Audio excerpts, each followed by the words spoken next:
to episode 36 of Abbott and Costello Meet the Podcast. Abbott and Costello Meet the Mummy.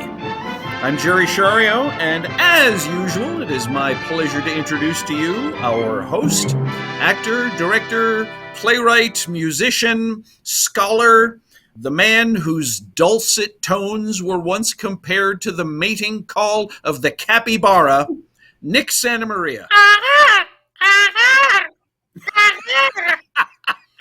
That's not a capybara. I just got my toe caught in a mousetrap. And hold on a second. Oh, okay. There we go. Okay, much better. All right. That was radio at its finest. Jerry, your intros just get better and better. If you were a Marx Brother, you'd be intro.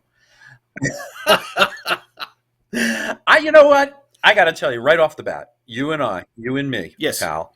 Number one, my friends, Lon and Deborah Davis, who are two really wonderful historians, film historians, and they've got a string of books that are just fantastic. And they wrote me an email the other day, and I think I sent you what they said, that we may be the two most entertaining voices on the internet. So that's one thing. Yep. But I have to tell you, there is a group of really heavy-duty film historians. I'm talking Steve Massa and Rob Farr and Rob Stone and all these guys, Tom Kokenge.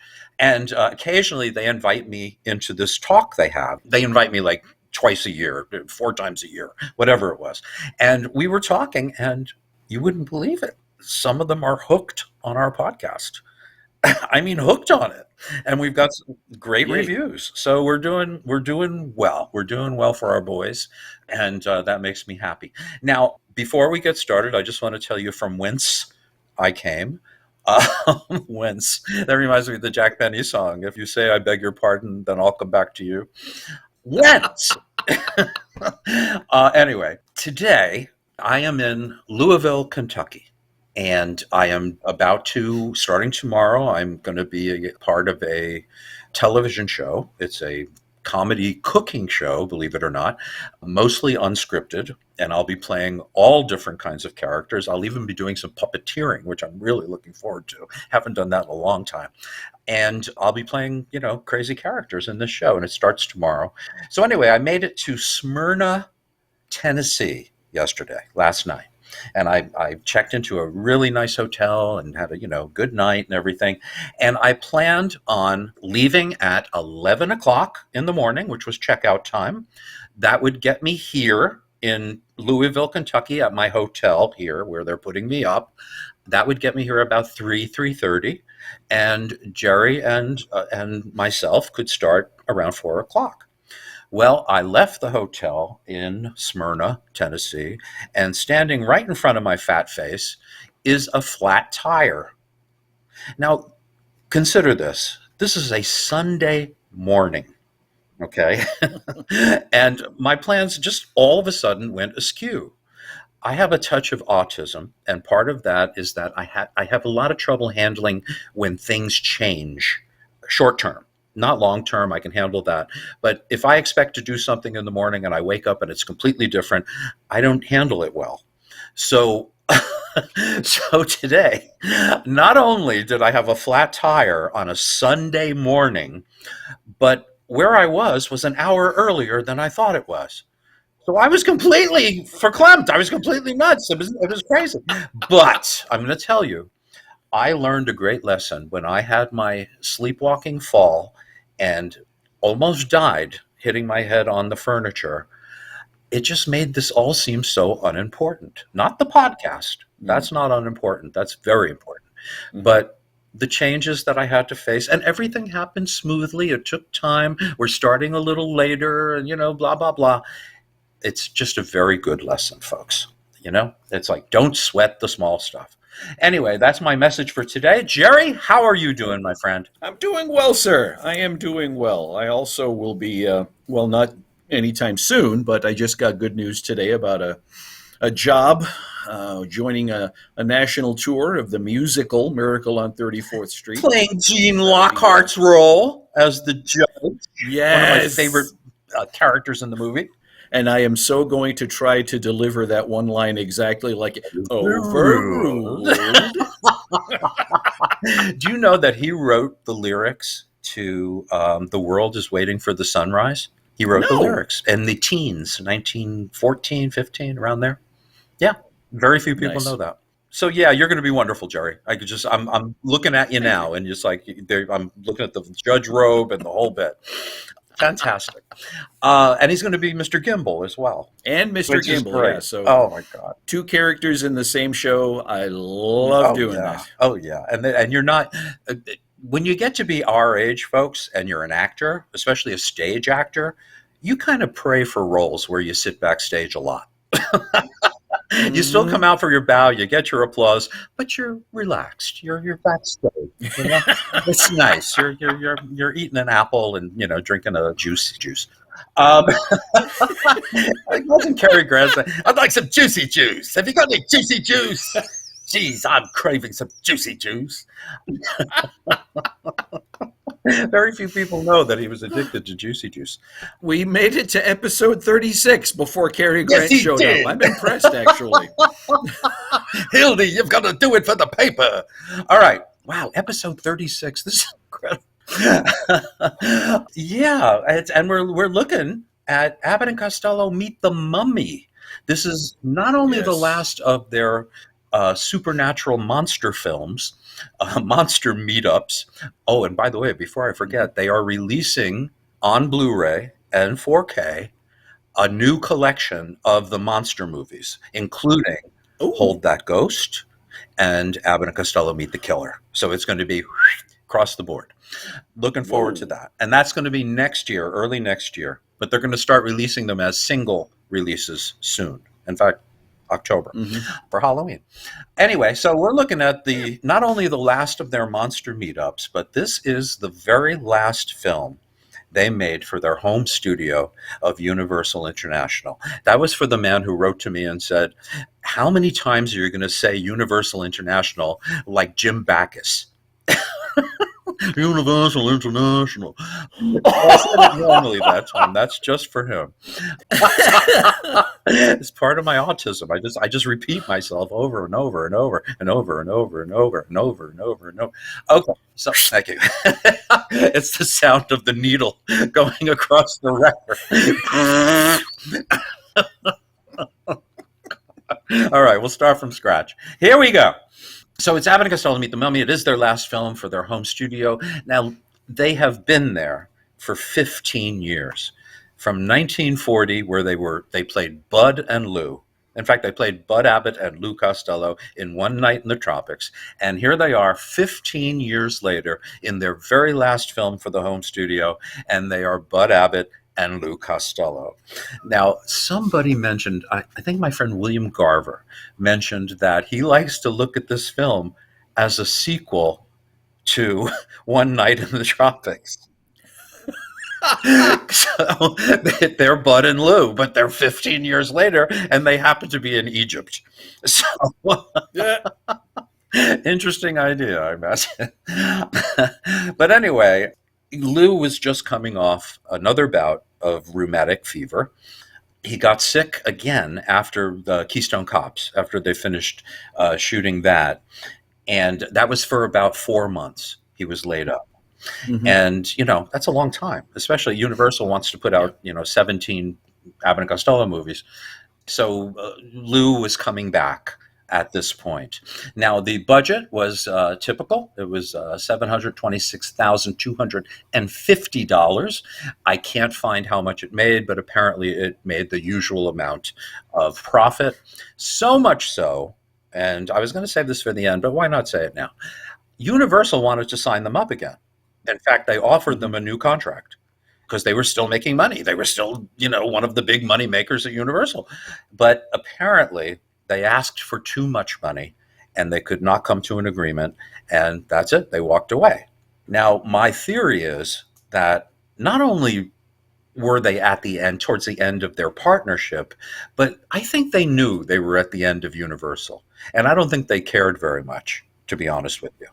I think they were just as happy to walk away as they would have been to sign another contract. I think they were upset with Universal for certain things that they had done, taking advantage of the money situation with the 8 millimeter films and all that stuff. And, it was just over. And I think Lou, more than anything, I have a comparison to make. Laurel and Hardy. Stan Laurel was not thrilled about taking on a partner. He was a star. He was starring in films, and he wanted to get out of performing at that point. Oliver Hardy was a supporting character in films. He was usually like a villain or a character part or whatever. He was not a star by any means. So this was a step up for him, and he couldn't wait to partner up with Stan Laurel. So Ollie was always the more complacent of the two because he felt very grateful to be where he was. I compare Bud to Ollie in that sense. I think that Bud, number one, could not have been a star without Lou. I just think he was a fine actor, fine character actor. He was not good looking enough to be a leading man, but he wasn't a leading man. He would have been a character guy and made a nice living and gone on. I feel that way about Ollie. Ollie would have been a fine character actor, would have had a nice career had he not partnered up with Stan Laurel. With Lou, it was a different situation.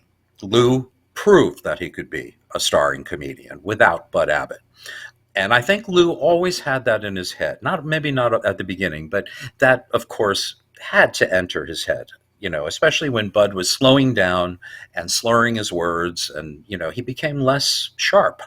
And why not? He was almost a decade older, and that takes its toll. So anyway, that's the team dynamic by this point. I think that they were itching to do their own films at this point. They wanted to make independent films. It was less, they would have gotten what they wanted at that point. But to be honest, I think Lou knew that the end of the road was near. And that's why this Universal thing was not, driven into the ground and they didn't go round and round. It was just shake hands and thank you very much. Okay, so that's the situation at Universal as, they make this movie. And it's interesting because I find this movie to be the boys back in form. We had The Keystone Cops, which is an enjoyable film, a lot of fun, a lot of slapstick, a lot of falling down. And then you had Dr. Jekyll, which was kind of a bupkey. During this period of Lost in Alaska was, the less said about that, the better. But this one, everybody's having fun. Everybody's trying. Everybody's making a good movie. And not only do I think it's one of their better later films, but I think it's one of their better films. And I think it's in my top 10 list in the book. Anyway, directed by our old pal Charlie Lamont, who brought it in early and under budget. Thank goodness for Charlie Lamont. The writers, once again, they took a story idea by Lee Loeb, who's been around for the last few movies. But the script is given sole credit to John Grant. Script by John Grant. And when you see this movie, you see John Grant. He's back. Right? Yeah. He's back again. We've got some crosstalk routines. We've got some, the shovel is my pick. I'm sorry, but I love that stuff. So John Grant is back. Unfortunately, he's not back for long. Their history, they loved John Grant. John Grant was someone that for years they felt they couldn't do without. And when it came to this whole communist thing with Lou, you just want to smack him in the face at this point. It's like, come on. In 1951, he was handing everybody these, things to sign saying you were never a communist, right? He was buying into this whole Joe McCarthy witch hunt thing. And it's just not his shining moment. And he handed it to John Grant in 1951. And John Grant said, no, I'm not going to sign this. And Lou fired him. Talk about cutting off your nose to spite Abbott's face. So John Grant was fired. Let me put it this way. He went away and he wrote on Mon Pa Kettle at the Fair, complete with some Abbott and Costello routines, even a mention of Abbott and Costello in the movie. Who are you guys, Abbott and Costello? He worked on Double Crossbones for Donald O'Connor, where he did the handkerchief thing. You stand on one end, I'll stand on the other. And he worked for Martin and Lewis, of all people. Talk about sacrilege. He went, he went to the enemy and worked on Sailor Beware, one of their big hits.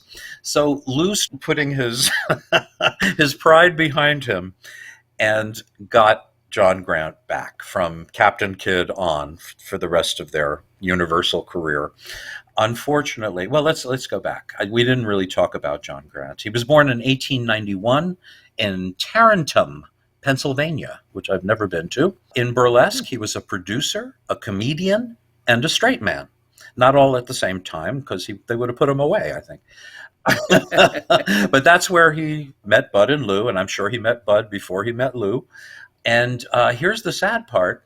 This movie was released April 16th, 1955, and John Grant passed away in November of that same year.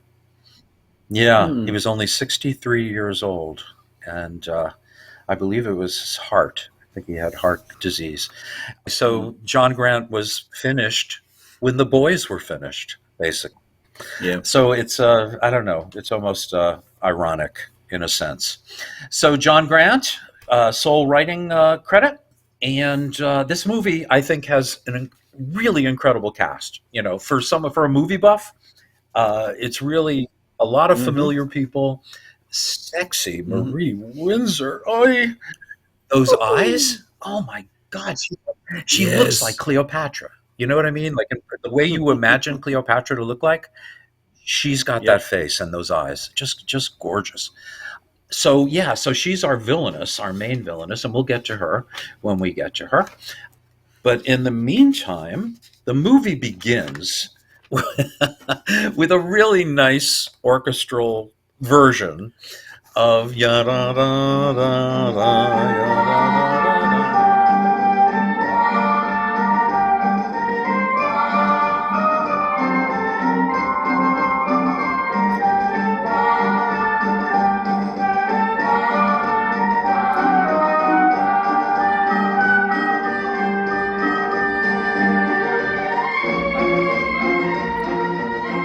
What do we call that?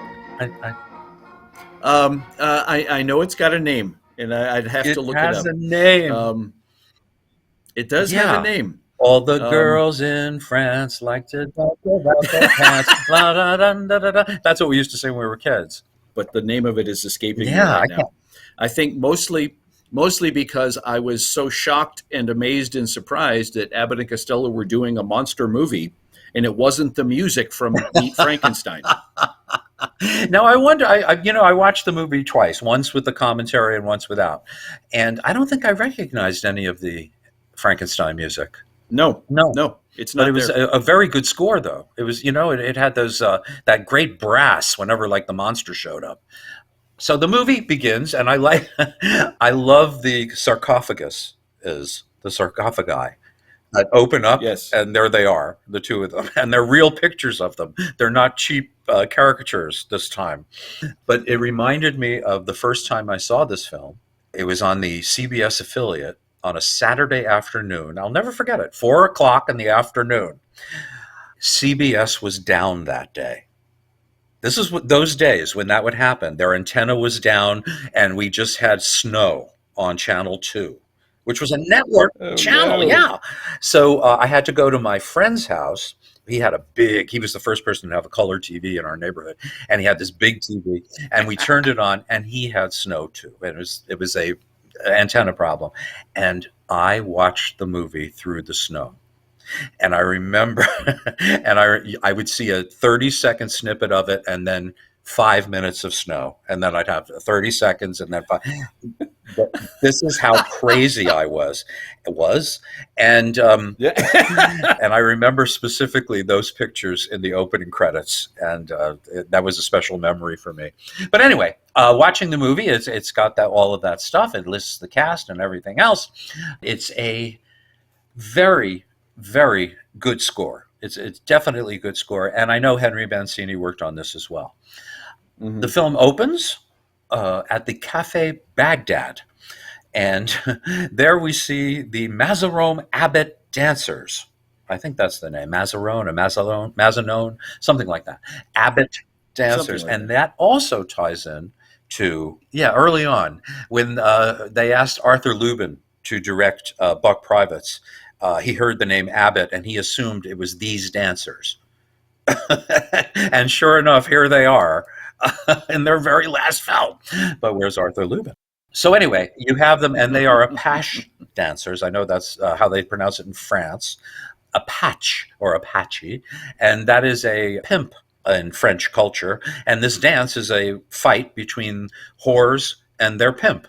And it's very violent, and there's a lot of punching and hair pulling, and it's incredible. It really is an impressive sight. So they're fighting, and who walks in right off the bat, right at the top, without stupid Bobby outfits with truncheons? It's Abbott and Costello walking in with pith helmets and looking just great. And you're wondering what they're doing there. And we're never told. So, and you know what? I don't care. They sit down, and immediately the Apache dancer throws one of the women directly at Lou. And he falls backwards in his chair with the girl on top of him. So anyway, this starts a whole table shtick where he gets up and he grabs the wrong chair, and Abbott falls on the floor. So the dance ends with the guy falling onto a barrel full of liquid. I mean, imagine having to clean that stage every night. Okay, now one of my favorite things in the entire movie comes up at this point, and it has to do with a person who was an original Keystone Cop and was in the movie before this, and that's Hank Mann. And Hank Mann plays the waiter, and he comes over with a shish kebab, which is still on fire. Lou grabs a glass of water and says, "The meat's on fire!" And he throws it, and it goes all over Abbott's face and shirt. And Abbott has to get up and go to the bathroom and straighten up, although why can't he do that at the table? What's he doing in the bathroom? So he goes away, and I think it's just for the gag. And as he comes back, he sits down. The waiter brings the meat again, which is still on fire, and Lou, "The meat's still on fire!" And he throws it, and it's all over Bud again. So this is why Bud had to go to the bathroom. As he's walking back, he notices a table where a man is being interviewed by the press. Now, this is Dr. Zoomer. Now, and it's August Zoomer. And he is a archaeological expert, and he has in his possession the mummy Klaris. Now, my Universal Monster Kid people, we know that the name is Klaris. But, this was how many years after the last Mummy movie, which I think was 45. And this was, 10 years later? So they probably just didn't remember. Almost, yeah. Well, it rhymes with Karis, so it was like Klaris. Oh, yeah, it is close enough. And that's a KL word, too. Words with a K. Mummies with a K are funny. Mummies with a K. K Ballard. Funny. Anyway, so the mummies-in-law? No, I don't think so. The in-laws, the mothers-in-laws. We used to watch that all the time. Yeah. I used to love when Desi Arnaz was on. Yes, he was the producer. That was a Desilu production. Okay, so Dr. Zoomer, played by Kurt Katch, a Polish Jew who got out in time before the Nazis did their little dance on those poor people, and he came over to America and played Nazis. So anyway, he plays Dr. Zoomer, and he's giving an interview, and he says, now here, this is where it gets complicated, and I had to pay attention. This is the plot. He has in his possession Klaris, the mummy. The mummy has in its possession a medallion which tells you the location of Princess Ara, A-R-A, and the treasure that goes with it. Okay? Now, Abbott overhears the fact that Dr. Zoomer wants to hire 2 more people to go along on the expedition.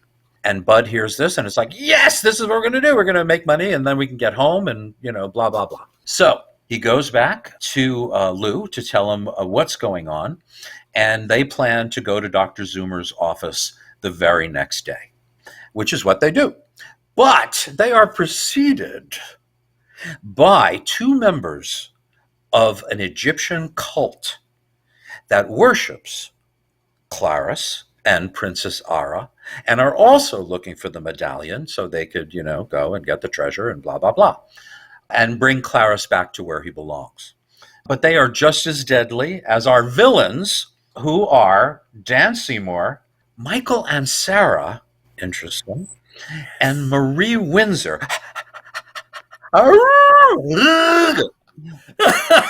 Now, Marie Windsor, back in 1980, I was a newish member of the Screen Actors Guild, and the actors were on strike. So we marched in front of, that day was 20th Century Fox, and I managed to inch my way up, and I marched next to Marie Windsor, who still looked great. And we talked, and she was very amused by the fact that this was the only movie that I wanted to know about. And, she said, everybody wants to know about Narrow Margin and the killing and this and that. I want to know about Abbott and Costello Meet the Mummy. And she said she had the best time, and they were wonderful to work with, and she had to get used to working to their method. But once she got there, she had the time of her life. And it was just so wonderful to hear that from her. And those eyes, even at that age, she was just great. So that was what? That was about 1980, 81. Boy, I was a baby. So anyway, that's Marie Windsor. But let's talk about those actors. I need to go back and tell you about those actors. Now, Fred Clark. No, wait, that was last week. I'm getting there. Hold on, folks. We have in first position, let's talk about Marie Windsor. Okay? Her real name, Emily Marie Bertelsen, and she was born in Marysville, Utah in 1919. She did shows at Brigham Young University. I'm thinking she was a Mormon. She was expert at dancing, swimming. She was a horsewoman. She played golf, tennis, and she skied.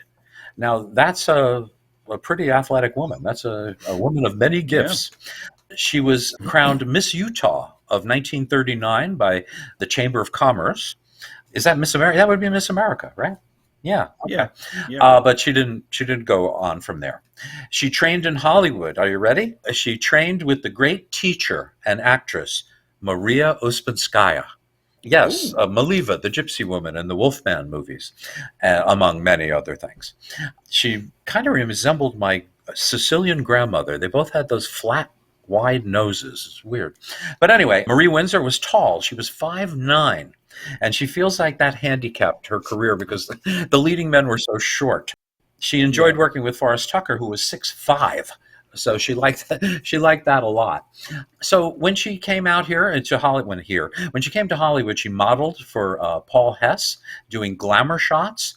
She did a lot of theater in L.A., Pasadena Playhouse, in a movie, in a Broadway show called Follow the Girls.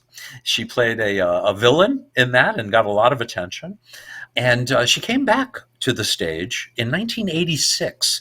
She did a show called The Bar Off Melrose, and she won like the LA Critics Award that late in the game. She was quite an actress. So what else? She did bit parts in films, and while she was doing that, she was also working as a phone operator to make ends meet. In 1942, she was noticed by Jack Benny because she'd written jokes for him. She used to send him jokes. And he wanted to meet her. Who is this young lady who's sending me these jokes? And when he saw her, because of her looks, he got her a contract at Warner Brothers. Jack Benny. How about that? So she worked at Warner's for a while. Nothing really came from it. She worked at MGM for a short time. But then an independent company called Enterprise Productions signed her to a long-term contract in 1948. Her first big role was in Force of Evil with John Garfield. She was also in some great film noirs. She was in The Sniper with Adolphe Menjou. The Narrow Margin is probably her most famous film. That's the one I'm thinking of, with Charlie McGraw and Paul Maxey as the big fat detective who blocks people in the narrow hallways of the train. And she did The Killing, of course, The City That Never Sleeps, and everybody's favorite, Catwoman on the Moon. No kidding. I'm not kidding. Which was shot in 3D, by the way. On TV, she did everything from Cheyenne to Charlie's Angels to Murder, She Wrote to Batman. I remember watching, it may have been even the first episode. She's a reporter and she's grilling Batman. And I'm like, that's Marie Windsor. So anyway, she really got around. Her first husband was band leader Ted Steele, but that was annulled a few months later. Then she married a realtor by the name of Jack Hupp, who was also on the Olympic basketball team in 1936 when we humiliated Hitler. Yeah. They were married until 2000, which is when she passed away at the age of 80. That's Marie Windsor, but I'm going to go down the line now because we're meeting all of our villains at this point. And let's talk about Michael Ansara. He was born in French Mandate, Syria. So he was quite Syria in 1922. And he moved to the USA at 2 years old, very mature. And the family moved to Lowell, Massachusetts.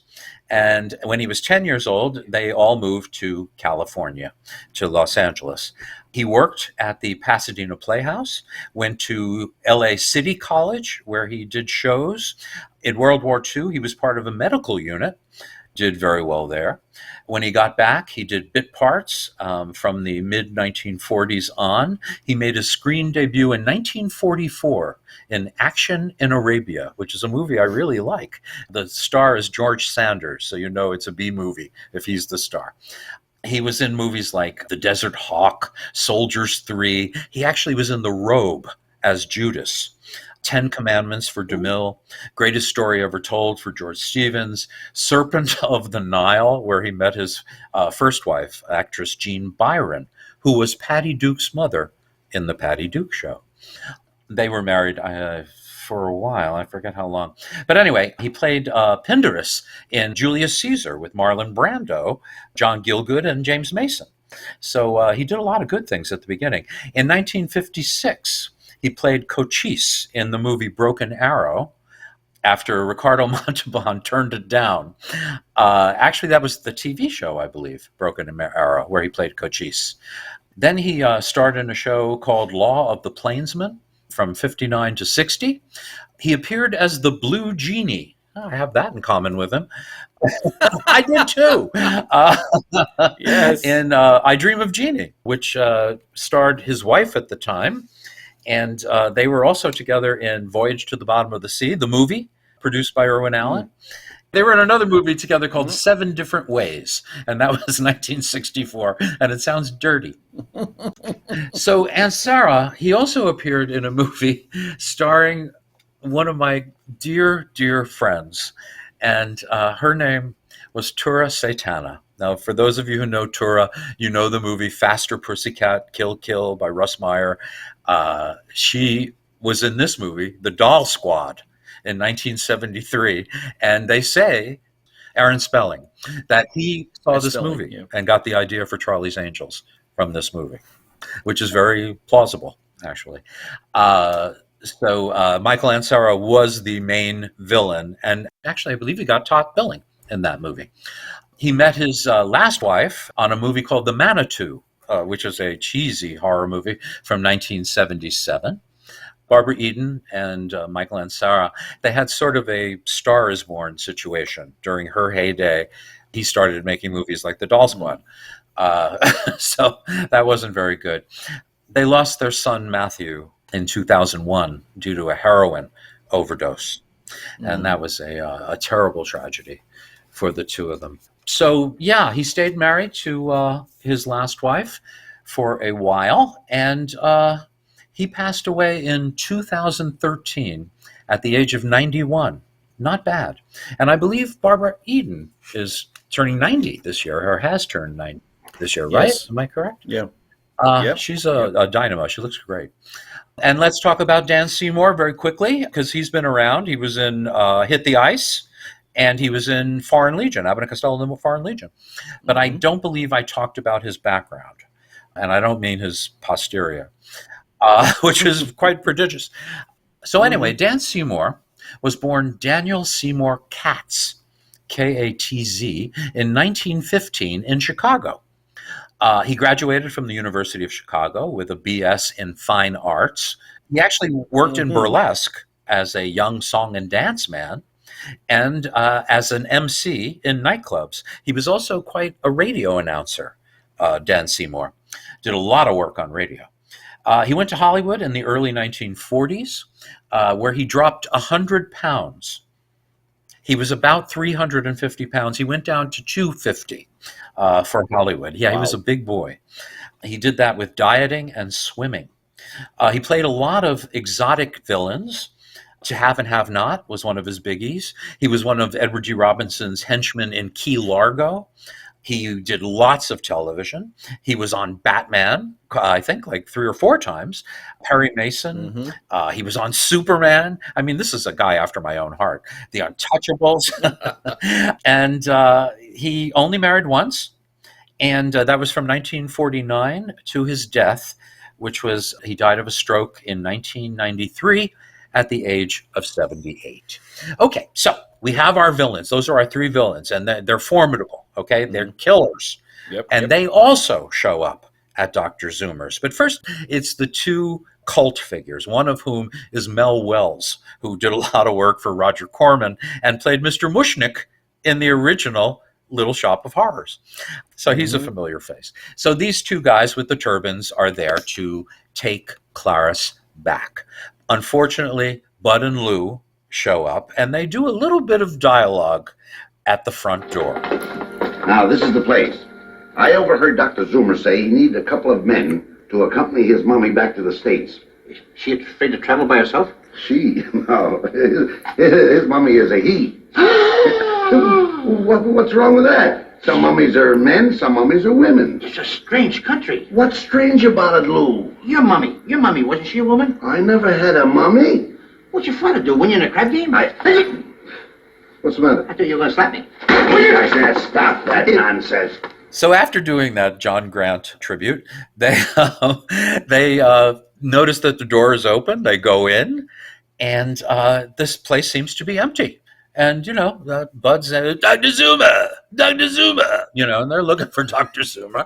And before they got there, Dr. Zoomer was talking into his reel-to-reel tape recorder. He was making comments about the progress of his archaeological experience. So he's killed by the 2 cult figures, Mel Wells and his buddy. He's killed with a poisoned dart to the ear, and he dies. They take the body and they hide it. Okay, so Bud and Lou show up. They don't know where Dr. Zoomer is. And Bud says, I'll go look for him here. You look for him here. And of course, when they go in, and this is very, I love this. I'm sorry. I write about it in the book, Annotated Abbott and Costello. There is a fake harem girl, a dummy, a mannequin or a womankin, laying on a slab in this room that has sarcophaguses or sarcophagi. I'm sarcophagi and mummies and things like that. But laying on this platform is this mannequin of a very pretty harem girl. And she's got a terrific butt. So when Lou is walking around looking for Dr. Zoomer, he notices this thing and he focuses on the rear end. And he lifts his hand to slap it. And he looks at us, and it's almost like he notices us watching, and he changes his mind, and he walks away. And it's kind of cute, It's something a guy would do. So anyway, we come back to that later, and we'll talk about that later. So they're looking around, and Lou, of course, opens a closet door, and there is Dr. Zoomer hanging on a hook. And we're going through now the Hold That Ghost stuff, where they find Charlie wherever, Lou opens a door. And, of course, Bud gets there and he's gone. So, well, you had too much sun. And Bud actually sounded like this at this point. Yes. So Lou goes to wash his face, to clear his head a little bit. He walks into the bathroom. He closes the door, and there hanging on the door hook is Dr. Zoomer's body. And, Lou's like, cleaning his eyes, and he turns around and he uses Dr. Zoomer's shirt to wipe his face. And he notices Dr. Zoomer, and it's weird because it's, hey, Abbott. It's Abbott.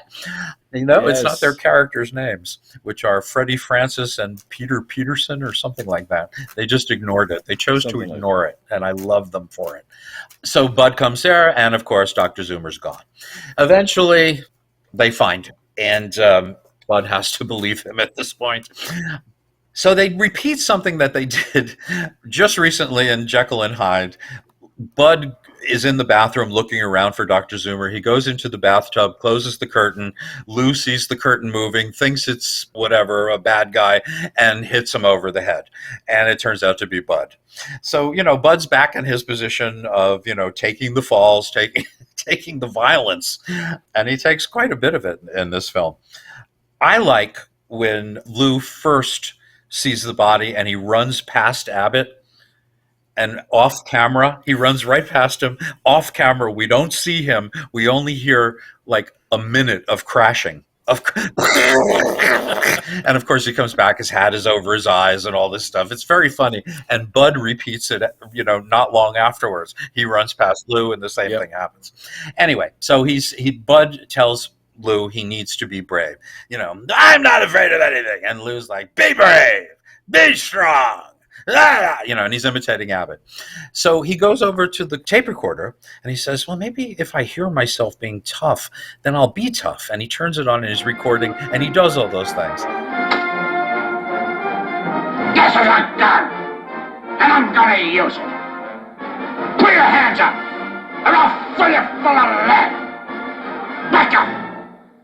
Back up! Back up!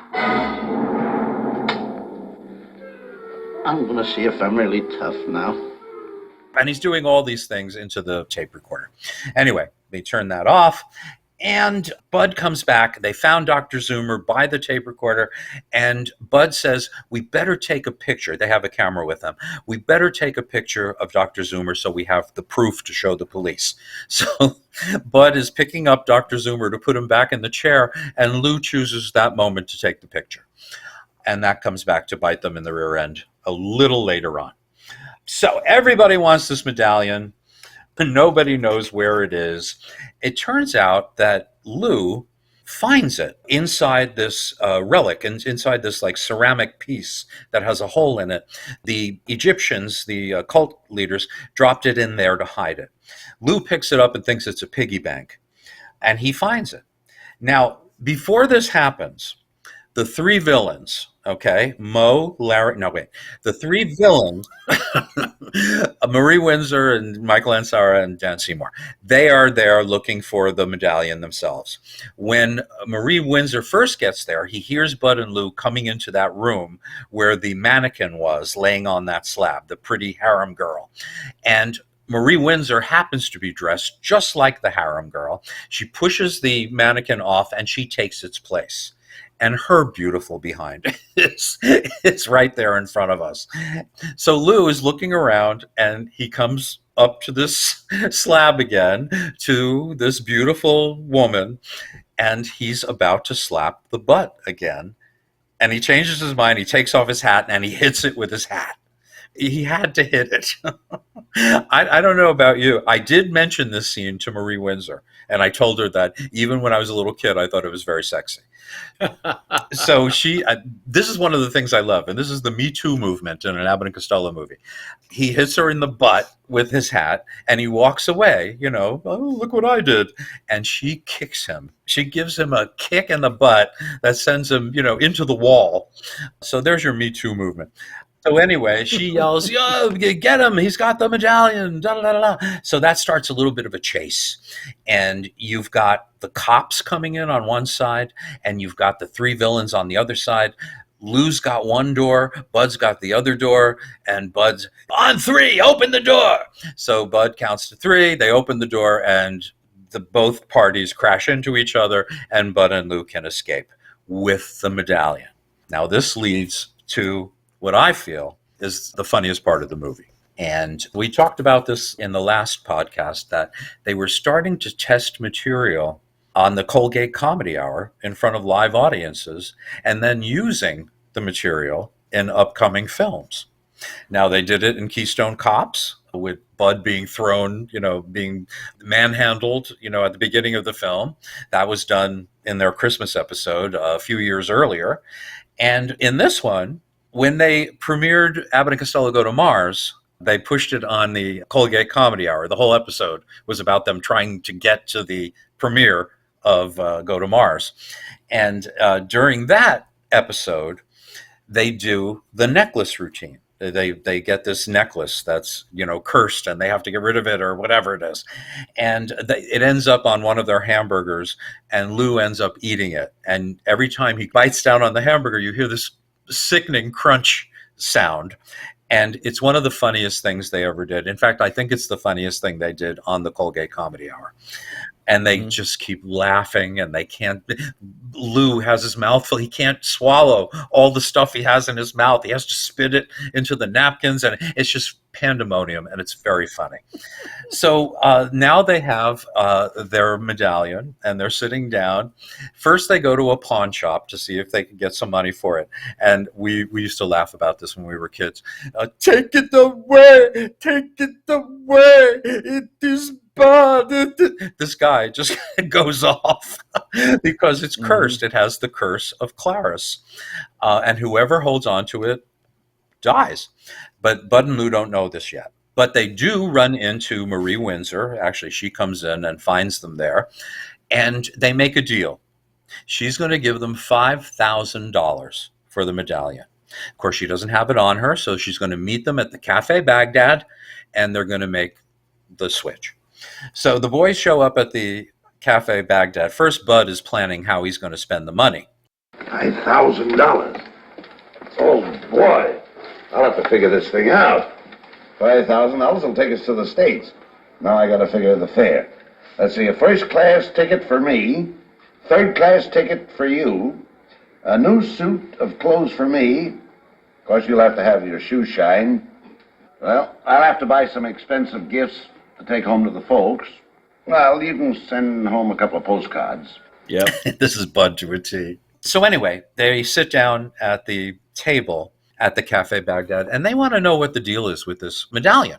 And why did the pawn shop guy freak out? Why does she want to spend $5,000 for it? So they show it to the waiter, and the waiter also says, it means death. It means death to whoever holds it. And he walks away, and Bud slips it into Lou's pocket, of course. Lou finds it there, and he puts it in Bud's pocket. Bud finds it there, and they put their hamburgers down, and Bud puts it on Lou's hamburger. And now we start the whole, I think that girl's very pretty, and they switch places, bang, bang. No, that girl is much prettier, and they switch it back, and, they keep ending up with the medallion in the hamburger. So finally, it ends up with Bud. They do the typical thing where Lou just makes the sound of switching the hamburgers, but it turns out that he didn't, and Bud ends up with the medallion. So he takes it and he puts it into this carafe that has ketchup in it, and Lou is laughing because he put one over on Bud, and he pours, some ketchup on his hamburger, picks it up, takes a bite, and it sounds like he's biting into like an anchor or an anvil. It is like, and it's so funny because every time he swallows, it sounds like somebody's dropping like coins into a tin box. It's so funny. It's so funny. So anyway, he has to eat this thing, and people will kill me if I don't mention that the girl who was selling him the flowers at the beginning of this bit was Lou's second daughter, Carol Costello. Very pretty. She was also in Keystone Cops. She was the girl at the movie theater. She sold him the ticket to get into the movie theater. Anyway, she's a very pretty girl and had a little bit of a career and ended up as I don't think they ever got married, but Dean Martin's son and she were a item for years. And she died very young, I think in 1986 of cancer. Anyway, that's a shame. So anyway, they do this wonderful routine at the Cafe Baghdad. And it's just, I don't know, it's just so beautifully done. It's such a great routine. And the ending is just fantastic. So anyway, Lou swallows the medallion. Now, this made me think, because later in the next scene is done with an X-ray machine because they want to see the medallion inside Lou's stomach, and I'm thinking he just bit this thing into 80 different bites. How are they right? Yes. How are they going to see this? But when you look at the, I'm going to say fluoroscope, but that's what they called it then. When you looked Yeah. at the X-ray, you see the full medallion, but the chain is like an inch long, where it was normally a normal chain. So he actually ate the chain and not the medallion itself. So here I am trying to make sense of this. But this starts a very funny scene where they're trying to, first of all, she tells the doctor, when they get to this doctor's office to make sure that they can look into Lou's stomach, she tells the doctor, I was a nurse in my past, and I know how to use an X-ray machine or a fluoroscope, and I could do this. So anyway, they have to keep shaking Lou up in order to get the proper angle on the medallion so they could read what it says. And Bud gets involved, and they end up throwing Lou up through the ceiling, halfway through the ceiling, with his legs dangling down. Vic Parks said that was a very difficult stunt to do, believe it or not. There were two people above that were supposed to grab him. And the first time it didn't work. He fell. Yeah. Oh. Second time they got him. So yeah, they're just to get the medallion and find out how to get to Princess Aura and dig up the treasure. Okay. Richard Deacon is introduced here. Mel Cooley. Fred Rutherford. Yep. Richard Deacon. Now, how many of us did not grow up with Richard Deacon, the great Richard Deacon, wearing that stupid hat in this movie? He looks like the Pope. If the Pope were an anal retentive, uptight person, I think it would be Richard Deacon in that hat. And we meet him first. He's watching a actually pretty good dance. I don't know about you, but I wasn't bored by the dances in this. They were very good. And when they do the arm thing, when they get behind him and there's like 6, 7 arms dancing behind him, I thought that was great. Yep. So let's talk about Richard Deacon. Born in Philadelphia, Pennsylvania in 1922. He went to Ithaca College in upstate New York and Bennington College. His family moved to Binghamton, New York, a town I'm very familiar with because a lot of my friends went to college there. He worked as an orderly at that time at the General Hospital, wanting to get into a medical career. He also, in World War II, got into the Medical Corps. And when he came back, he finished up his education at Bennington College and got into performing. He was also a gourmet chef, by the way, and was the first person I ever noticed using a microwave. I remember his appearance on the Dinah Shore Show in the 1970s, before anyone knew what a microwave was. And he introduced this new product, and he had cookbooks that went along with it, and he had a show, a microwave cooking show in Canada on the CBC. Nobody knows that. They say, oh, Dick Van Dyke. But anyway, he got into theater and eventually got into movies in 1953 with these 3 classic sci-fi movies. He had very small uncredited roles in Invaders from Mars, Them, and This Island Earth. I mean, 3 really good 50s sci-fi movies. Yeah. His first on-screen credit was a little movie called Abbott and Costello Meet the Mummy. This was his first on-screen credit. His last on-screen credit, one was The Happy Hooker Goes to Hollywood in 1980, and then eventually a teen comedy called Bad Manners in 1984. It just gives you an idea of the dumbing down of our culture as it went on into the 80s. Yeah. On TV, he was mostly known for Leave It to Beaver for 6 seasons. And he was on it at the same time that he was on the Dick Van Dyke Show. How about that? So from 1957 to 1963, he was Fred Rutherford, the father of Lumpy Rutherford, Lumpy, on Leave It to Beaver. And then he was on the Dick Van Dyke Show as Mel Cooley, Alan Brady's brother-in-law. and the show runner, I guess you'd call him, or producer. And he was very funny in that, and especially playing against Maury Amsterdam, who just tore him a new one every week. He also was on a show called The Mothers-in-Law, which we mentioned, and he did actually only the second season. He replaced Roger C. Carmel, who was the original Roger in The Mothers-in-Law, and that was a Desilu production. He was a closeted gay man. He never came out, and he had a very, very private life. The closest he got to us was his cooking. He always felt that, I read this in an interview with him, that he always felt bad that his character was always so disagreeable, because that's not him in real life. And he always felt like he was misrepresenting himself. So, I felt kind of some empathy for him there. He passed away at a very young age in 1984. He was only 62 years old. That's terrible. 62. It's like he didn't live. He missed the last chapter, The book ended early. Yeah.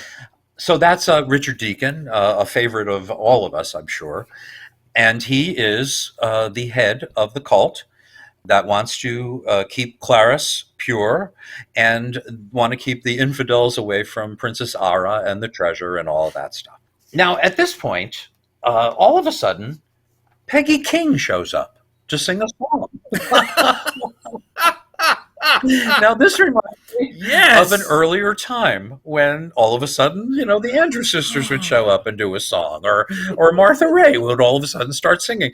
This is Peggy King, and she was very popular. If you look at the movie posters from the time, and I just want to say that Universal spent the least amount of money that year in advertising for this movie.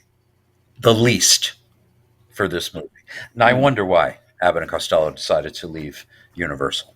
I don't blame them at all. Yeah. But anyway, Peggy King, very fascinating. And it's a good song. It's a standard. You came a long way from St. Louis. Really good song. And she's a terrific singer. It's just weird that she pops up here. So she gets this little square on the bottom of the posters of the advertisements saying, pretty Peggy King, George Gobel's TV girlfriend. And that's just what she was. She was born in Greenburgh, Pennsylvania. Never heard of it. In 1930. She sang with bands as a young girl. She sang with Charlie Spivak's band and Ralph Flanagan and Ray Anthony, who's still alive. I think he's 100. In 1952 at MGM, she sang a song for The Bad and the Beautiful. I believe it was the theme song for the movie. And she did the vocals for Hunt's tomato sauce commercials. That was her voice singing along. And those commercials, now this is a lesson, you actors out there. Mitch Miller heard one of those commercials, sought her out, and signed her to a long contract at Columbia Records.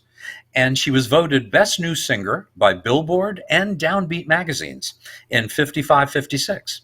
So she was no slouch. Wow. She was not an unknown that just, they pointed the camera at.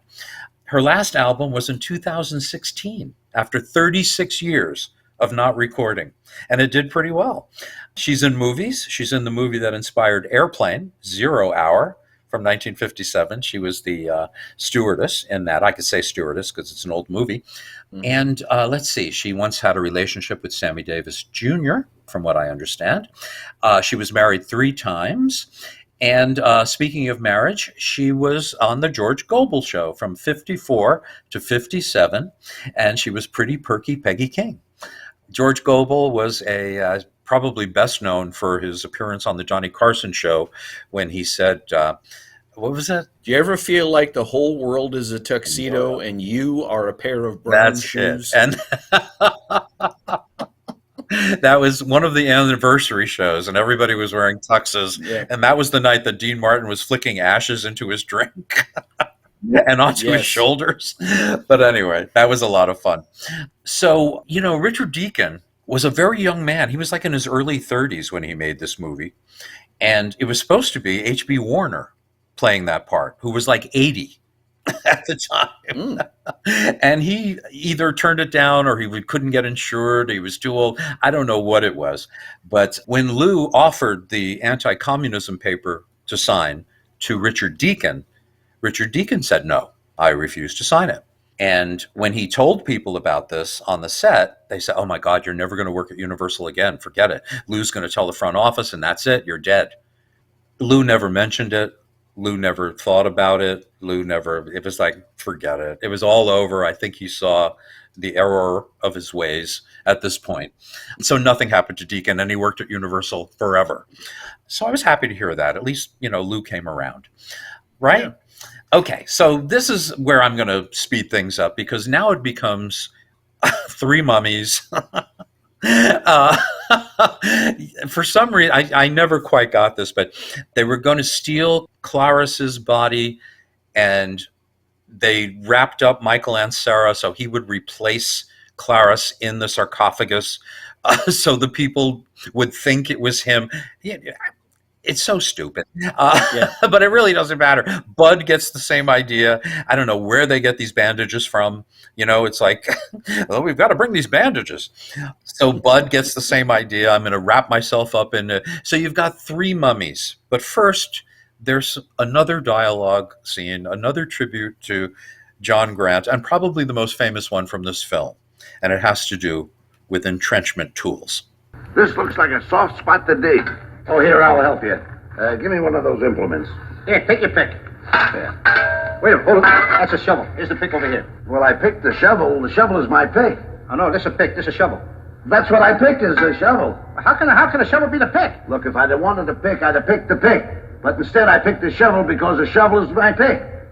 Oh, in other words, you don't want to pick the pick because the pick is a pick and the shovel isn't a pick. If you pick the pick, the shovel isn't a pick.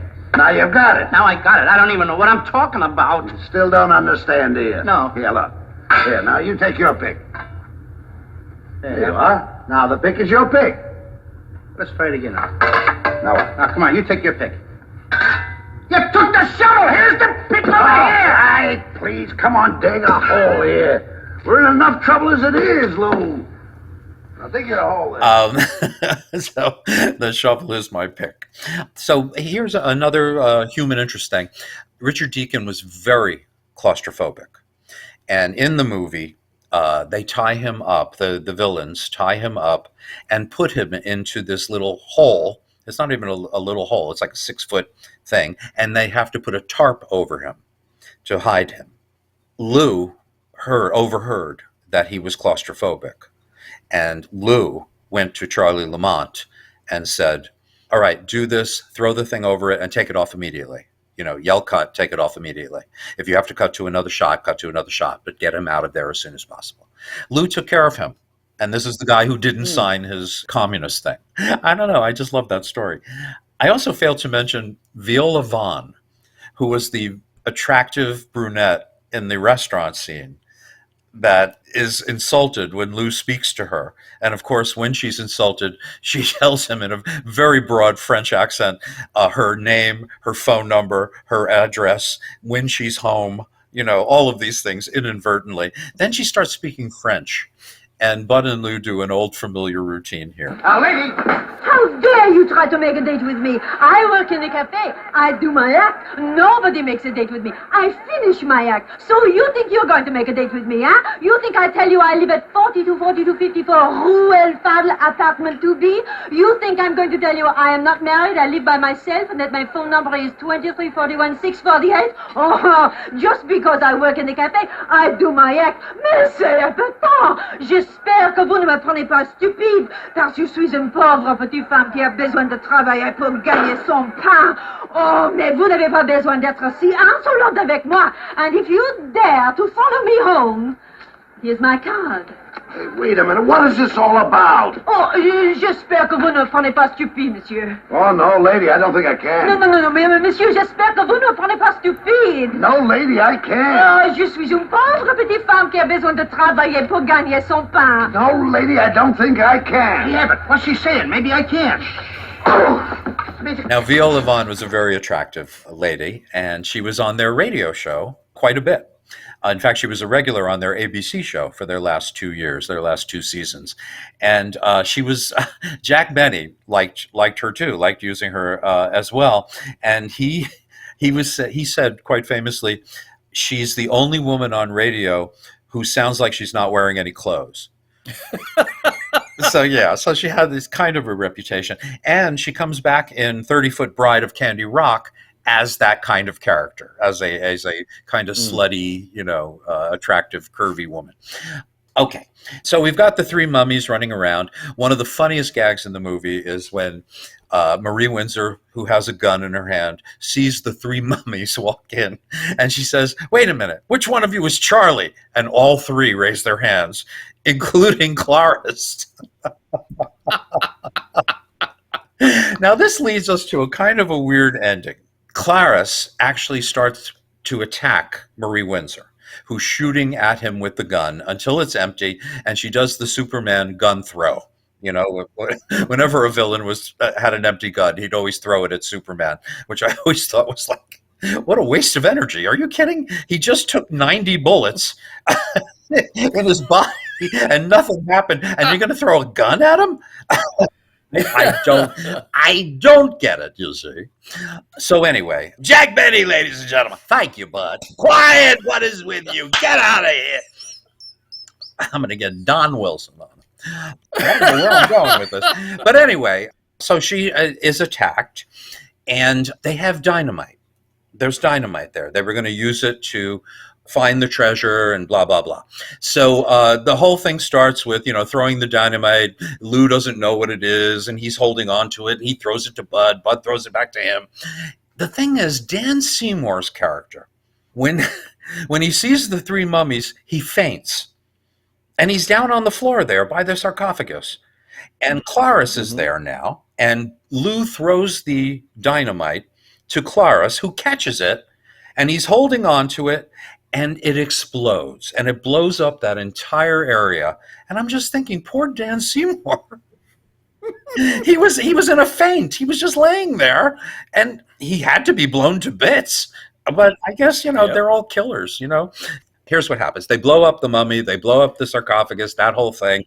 And Bud gets the idea that they could take the money from the treasury and open up the Cafe Klaris, a nightclub. And they have a full orchestra and everything else. Richard Deacon is the maitre d'. I don't know why he got a pass, because he was just as deadly as the villain. He was ready to kill everybody. But poor Dan Seymour, he's in 7 different pieces. And I don't see Marie Windsor anywhere, or Michael and Sarah. No. So anyway, Bud and Lou are the owners, and they do another gag from the Colgate Comedy Hour. And that's when Lou doesn't have a tuxedo, and he puts on a one-piece tuxedo with a zipper. And it's a great gag. It really is a great gag. It got copious applause on the Colgate Comedy Hour. And so they do the last of what had been a running gag throughout the picture. Whenever Lou plays the little flute, or whatever you would call it, a recorder? I don't know. A snake always comes up and scares him. So he asks Bud if he knows how to use it, and Bud says, "Certainly," and almost Oliver Hardy-like.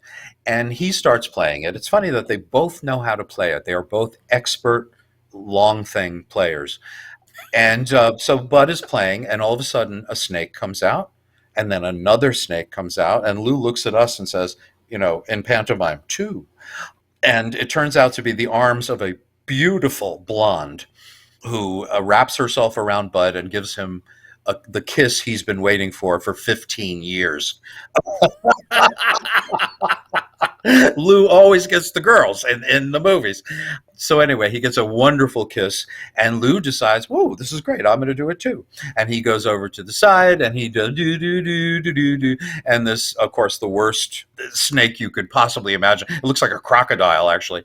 And he sees it, and in fast motion, he goes running, and he crashes through this big glass partition, and it's a big mess, and that's the end.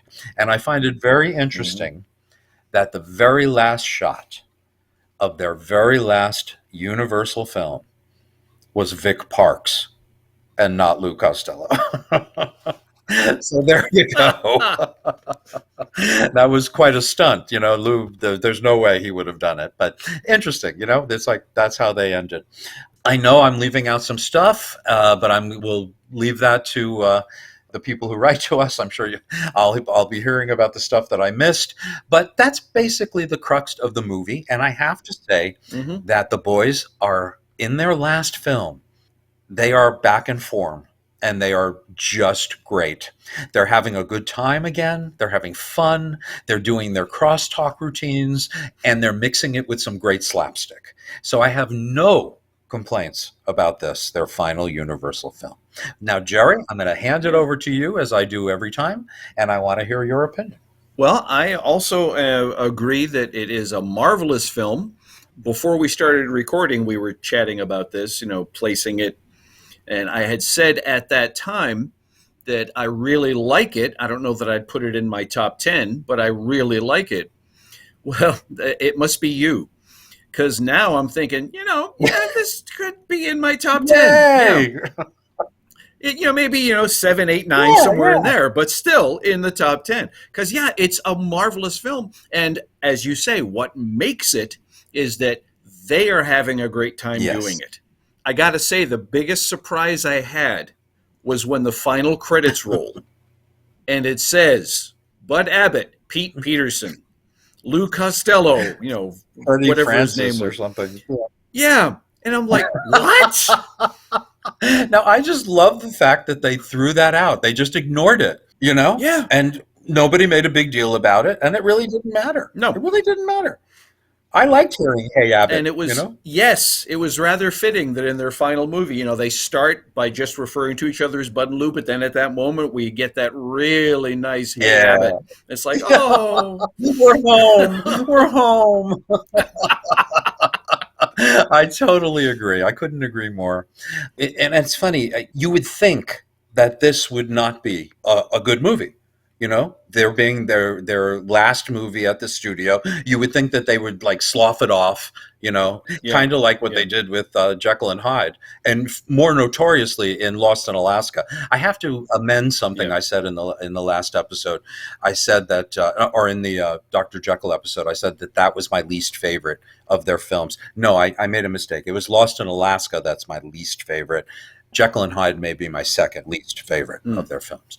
But this, it's not far away from those films, and look at it. Look at the product. When everybody was trying, when everybody was putting in an effort, you can't go wrong, Now, my only thing, the indications that this was the end, I have to say, I'm sorry, but Bud, number one, was almost as heavy as Lou in this movie. Yeah. He was kind of slurry. He seemed older than his years. And I'm watching them and I'm thinking, no, they don't have a future. They don't have a future unless they made this drastic change, which eventually happened. Lou going off on a solo career, which is what he wanted to do. He said in interviews, we've done everything. Where else are we going to go? They ended up in Australia because there were no gigs here. Colgate ended in 1955. They did their last Colgate show. Their TV show had stopped filming a year ago. They no longer had a contract at Universal. So what did they do? They got on a plane or a ship. I don't know how they got there, but they ended up touring Australia, which is what a lot of British comedians did when things dried up in their own country. So there really weren't that many places left to go. Their swan song was Las Vegas eventually, but they had one more movie in them. And I have to say that, a lot of people are real wise guys about this movie. They just look at it and they automatically think it's like Laurel and Hardy's last movie, Atoll K. Even Chaplin's last movie, Countess from Hong Kong, or the crap Keaton did, at the end. But it was nothing like that. It's actually quite a good film if you take the time to look at it and actually see what they were trying to do. And that movie is their final film together, Dance With Me, Henry, which was, I think, maybe the last movie I had to see of theirs when they started showing it on Sunday mornings in New York. I had no idea, what it was or whatever. Dance With Me, Henry. But it has an interesting background, has an interesting story, and we're going to get to it in our next episode. Now, I am in Louisville, Kentucky. Did I mention what I'm doing here? You did. I think I did. Yes, you did. Yeah, I did. So our next, and this is for you, Jerry. I will be here for 3 weeks, but I think I'm going to be home by the time we record our next episode. We do the Dance with Me, Henry episode, so that should be okay. And in the meantime, I just want to say congratulations on getting cast in a national tour. And there are a few things better in show business. I love touring. Yeah. I love it. So you're going to be playing different theaters, meeting different people, different audiences, and I'm just thrilled for you, Jerry. Congratulations. I thank you very much for that, and I turn it right around back to you. This sounds like a great gig you're going to begin tomorrow. I wish you all the best on that. Thank you very much. So look at us, huh? Huh, guys? You're not messing around with the amateurs here. You know what I'm saying? So we will see you next time when we talk about their final film together. It's kind of sad when you think about it, but this is their final film together. And Bud, like their first film, does not have a mustache in this one. So we'll discuss that when we get to Dance with Me, Henry. Take care, everyone. Stay healthy, and we will see you next time.